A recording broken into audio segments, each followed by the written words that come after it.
This story is based on real historical records, survivor testimonies, and documented wartime archives. Before I left for Italy, I packed a party dress. I want you to understand what that means. It means I had not yet learned what I was going into. I had trained for surgery. I knew how to work under pressure, how to keep my hands steady when the doctor needed a clamp and needed it now. I had spent 2 years in a hospital where the floors were clean and the windows had glass in them, and the lights stayed on all night. I knew how to be a nurse. What I did not know, what none of us knew, not really, until we were there, was what it meant to be a nurse at the edge of a war. The party dress stayed in my footlocker from the day I unpacked in North Africa to the day I shipped back to the States. I never had occasion to wear it. The occasion never arrived. I am telling you this not to be dramatic. I am telling you because it says something true about where we started and where we ended up. The distance between a woman who packs a party dress for a war and the woman who learns the Anzio shuffle, a crouching duck walk that keeps your head below the level where shrapnel flies, that distance is the whole of what I want to describe. It is not the distance of courage. Courage is too large and too clean a word for it. It is the distance of adjustment, of the body and the mind learning, slowly and against their will, what the new normal is. The new normal was this: a flat stretch of Italian farmland a few miles south of the town of Anzio, 15 miles wide and 7 miles deep, surrounded on 3 sides by the German 14th Army and on the 4th side by the Tyrrhenian Sea. The front line was less than 10 miles from where we slept. The artillery could hear us. We could hear the artillery. There was no distinction between the front and the rear because the beachhead had no rear. It was, as one observer would later put it, a front that had no back. They called it Hell's Half Acre by February. We called it other things, most of them unprintable. What we called it did not change what it was. The Allied landing at Anzio had happened on the 22nd of January 1944. It was supposed to be a surprise attack behind the German lines, a stroke that would unhinge the German defences at Cassino and open the road to Rome. For the first few hours, it worked. The Germans were caught completely off guard. American and British troops came ashore against almost no opposition. The beachhead was established with remarkable ease. Then the Allied command hesitated. The troops consolidated their position instead of driving inland. They waited. In that waiting, the Germans recovered. Within days, German General Eberhard von Mackensen had assembled 10 divisions around the beachhead perimeter. The trap closed. The Allied force that had landed expecting to break through was now stuck, pinned in a shallow pocket of Italian farmland, unable to advance, unable to retreat, under the observation and the guns of an enemy positioned on the high ground surrounding them on every side. That was the situation when the 33rd Field Hospital and the 95th and 96th Evacuation Hospitals landed with the assault force. And 2 days after the landing, just 48 hours, the first bombs fell near the medical facilities. The nurses arrived a week later. We set up in the hospital area near Nettuno, a mile south of Anzio, on flat open ground marked with large red crosses on white circles. The Geneva Convention required the markings. The markings were supposed to provide protection. They were large enough to be seen from altitude. They were visible to German artillery observation posts positioned in the Alban Hills above the beachhead. They were visible to Luftwaffe pilots. I have thought about this many times in the years since. The Red Cross as a target, not because the Germans always aimed for it deliberately, though sometimes they did, but because the beachhead was so compressed, so packed with men and machinery and supplies and fuel and ammunition, that a bomb or a shell landing anywhere in a several 100-yard radius of the hospital area was going to find something to hit. The ammunition dumps were near us. The airstrip was near us. The fuel storage was near us. We were, as one military history would later describe it, part of a honeycomb with no empty cells. You cannot protect a hospital when there is nowhere to put a hospital that is not already something else. The first weeks were the worst for the shock of it. Not the fear exactly. The fear settled into its own frequency after a while, a background hum that never stopped but that you could, most of the time, function around.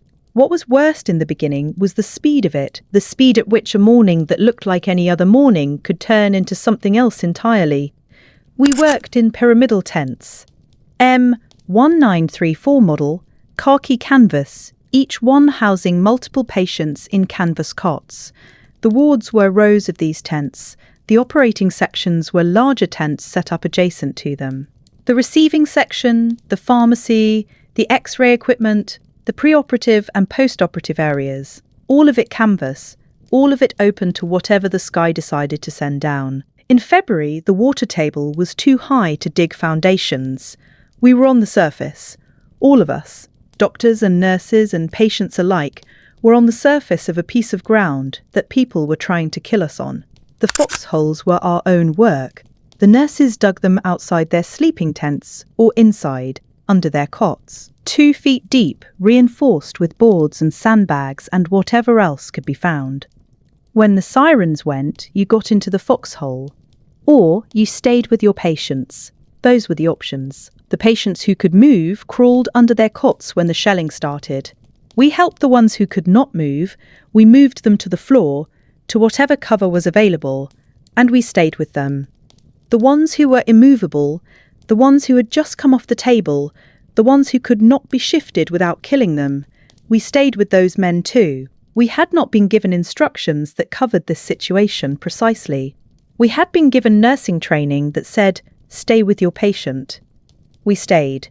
Lieutenant Ruth Hindman, who had already survived the bombing of 2 hospital ships in the waters off Italy before she ever set foot on the beachhead, described it in the plainest terms I have ever heard the thing described in. She said, "We all knew we could get killed, but none of us dwelled on the fact. We couldn't have gone on working on the front lines if we got too concerned with getting killed or wounded. You do what you need to do, and if you get hit, that's just the way it is." That is not bravery speaking. Or rather, it is bravery, but it is the everyday kind. The kind that does not announce itself, that is not dramatic, that simply continues. The kind that you find not at a moment of decision, but at 3 a.m. in a tent ward, when the guns start again and the patients are looking at you, and you have 2 choices. And the one you choose is the one where you stay.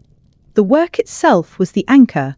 When you were working, the fear had less room. There was too much else filling the space. The surgical teams had, by early 1944, refined their procedures to something close to an assembly line, not a cold word for it, but an accurate one. The surgeon completed a procedure on one patient and moved immediately to the next table.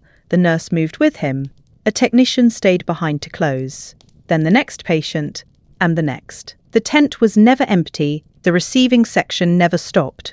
The trucks came in from the front, and the ambulances unloaded, and the litters were carried in, and the triage began, and the line of men waiting for the table was always there, always replenishing itself. In 36 hours of operation after landing, the 56th Evacuation Hospital received over 1,100 patients. That is the pace. That is what the work was. Penicillin rounds happened at 7 in the evening, 2 technicians and 1 nurse moving through the wards in complete darkness.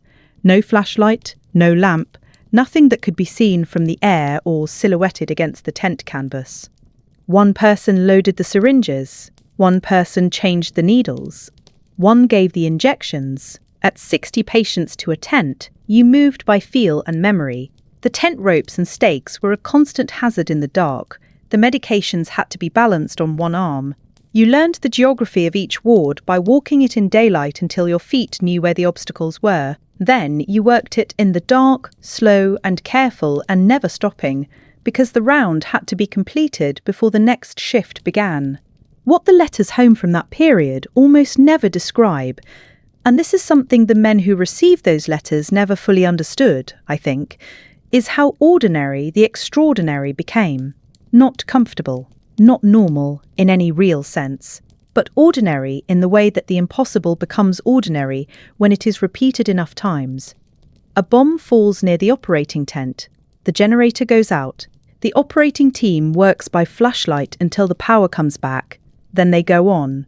That is not a story, that is a shift. Elmer Comfer, who served on the beachhead from February through the spring of 1944, recorded the dates and facts with the precision of a shift log. February 15th. Night duty air raids every 2 hours.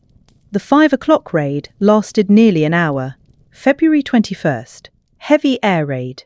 German planes apparently used the hospital to locate the ammunition dump and made a direct hit on it. Long-lasting gunfire and air activity. March 22nd. 4 in the morning. The hospital shelled. 5 soldiers killed, 11 wounded, approximately 15 tents heavily damaged. Then the next entry, in the same handwriting, with the same measured tone, describes the weather. That is what the adjustment looks like in writing. The weather and the shelling in the same sentence. The 10th of February 1944 was different. Not in how it began. It began like the others. The ward work, the penicillin rounds, the sounds from the perimeter that you had by then learned to hear without flinching.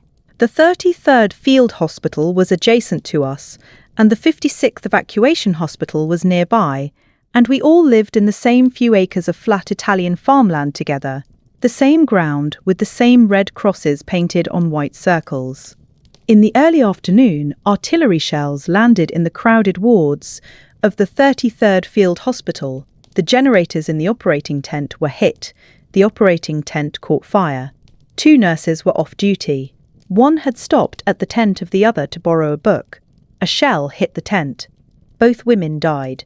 In the chaos that followed, the fire, the darkness, the 42 patients who had to be evacuated by flashlight without additional casualties, 4 nurses worked without stopping through the shelling.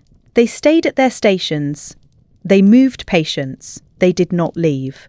First Lieutenant Mary Roberts, Second Lieutenants Elaine Rowe, Virginia Rourke, and Ellen Ainsworth received Silver Stars for what they did that night.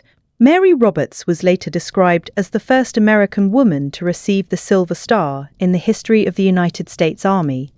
Ellen Ainsworth's medal was awarded posthumously. She had been hit during the shelling, not killed immediately. She was 24 years old, from a small farming community in Wisconsin, and she had graduated from nursing school in Minneapolis and volunteered for overseas service, and been sent first to Tunisia, and then, after only a few weeks, to Anzio. She lingered for 6 days.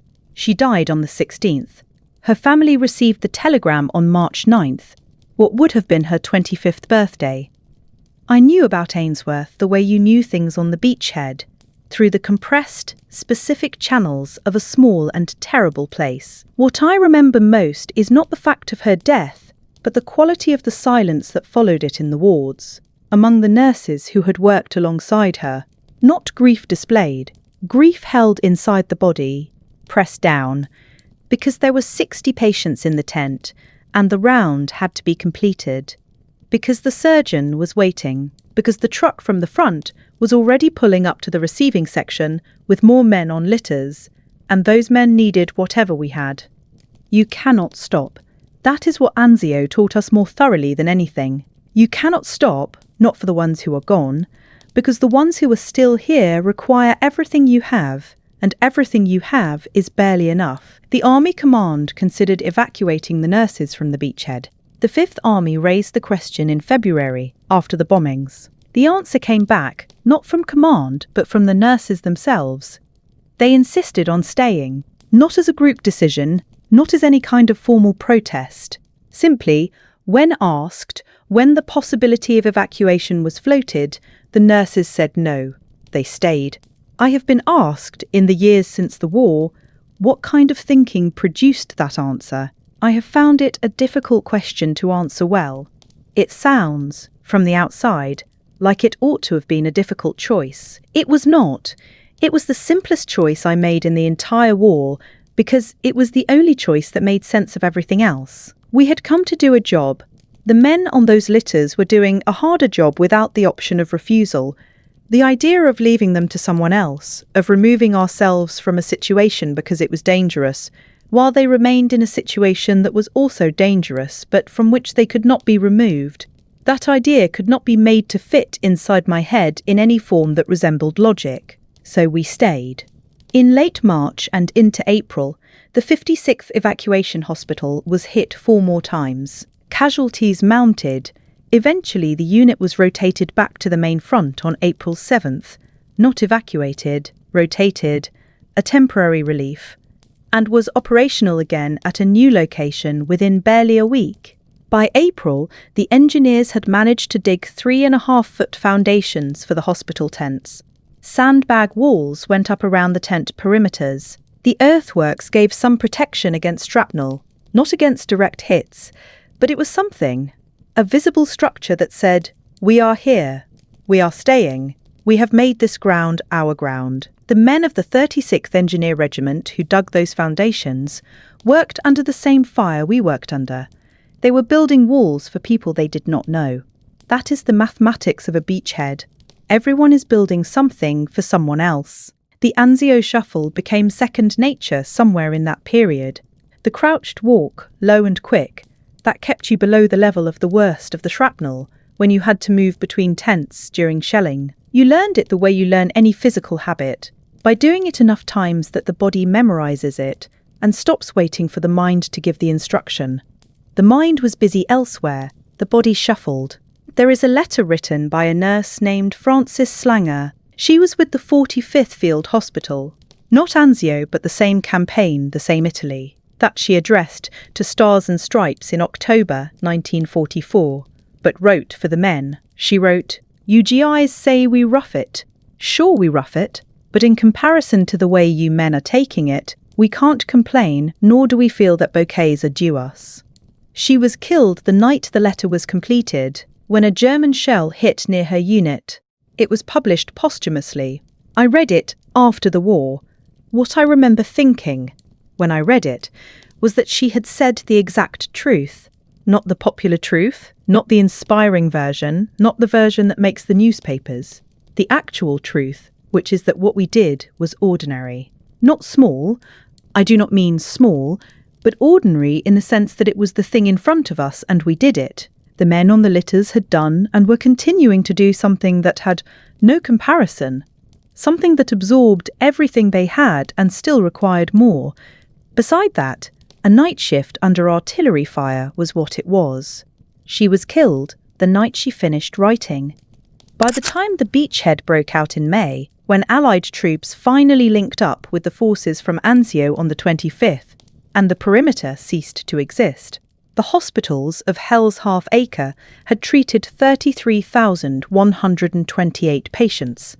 Of those, 10,809 had battle wounds, nearly 4,500 had injuries, 18,000 had disease. The hospitals had been in near continuous operation for 4 months, under bombardment, with supply shortages, with rotating personnel and inadequate blood, and darkness at night, and enemy aircraft overhead. 6 nurses had died. 92 medical department personnel in total were killed. The breakout meant movement. We packed up the ward tents and the operating tents and the pharmacy and the X-ray equipment and the cots and loaded everything onto trucks and moved north as the front moved north. Rome fell in June. The front moved faster. We moved with it. I want to say something about the men on the litters before I close this out, because this account risks becoming only about what the nurses endured, and that would be a distortion of the truth. What we endured was real. But what those men came in carrying, what arrived every day on the ambulances and the trucks, and sometimes on the stretchers of other men, that was the weight from which everything else in the beachhead derived. The shelling we worked under was the same shelling they had been living in at the front.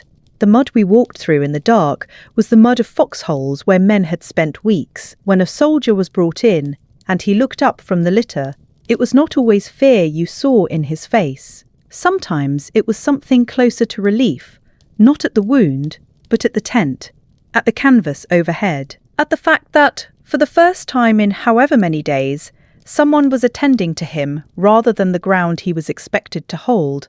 I cannot count the number of men I sat with in those months who were not going to make it, the ones who knew it, and the ones who did not, the ones who asked.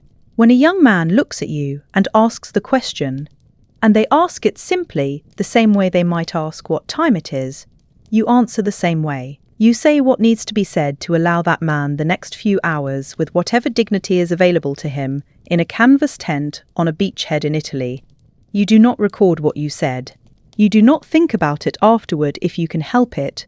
You do the next thing because there is always a next thing, and doing it is the only answer to the question of how any of this was bearable. What did not move was what the beachhead had put inside us, the adjustment that had happened over 4 months in a flat field in Italy, the recalibration of what the body could endure, what the mind could hold, what the ordinary now included. That came along. The party dress was still in my footlocker. I have no idea why I kept it. I suppose because getting rid of it felt like admitting something I was not prepared to admit, that the woman who had packed it no longer existed in any practical sense. She was still in there somewhere, but she was not the one who would be getting dressed in the morning and going to the ward and doing the round. The one who did that had learned the shuffle and knew the geography of the tents in the dark, and had looked at men she could not save and stayed with them anyway. That one did not need a party dress. She needed what she had: the work, the tent, the next patient on the litter, and after that, the one after that, and after that, whatever the next shift brought with it. That was always enough to be going on with. It always had to be.